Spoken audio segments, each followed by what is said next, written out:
guys, Dave Santarelli here from Breaking Chart Alerts. Good morning. I hope everyone's having a great morning here today. First things first, guys, unemployment numbers just came out. 8.4% versus 9.8% that was expected. Obviously, that's great news for the markets. Dow's up about 240 points and continuing to climb off this noise.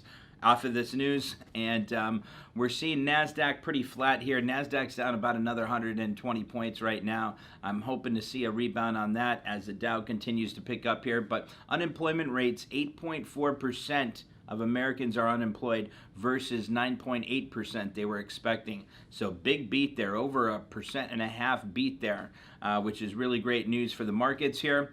Last month, it was 10.2%. 10.2% were unemployed. Another great news, 1.37 million jobs were added in August here. So that's great news. Markets are starting to climb. What I'm seeing now in the pre-market, we're seeing our Carnival Cruise Lines, our airlines continue to climb here. Financials are looking great. So also like retail stocks like Macy's. Macy's is still on the climb. That's going to be one of the stocks I think we're going to be taking a look at for maybe like a couple of months out till Expo, 3-4 months out till Expo.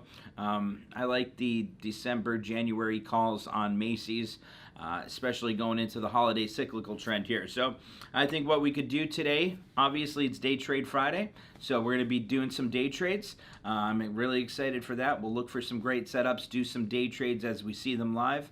We'll do that in the morning, and then obviously the afternoon when that time decay is, that extrinsic value is just decayed there. It's going to be a much better opportunity between 2 and 4 there for those day trades. So we'll look for day trades in the morning, afternoon, and then of course we want to look at the retail stocks, airlines, and the cruise lines again. So I hope everyone has a great day. This is your morning market recap here, and hope to see you guys in the trade room. See you later, guys. Have a great day.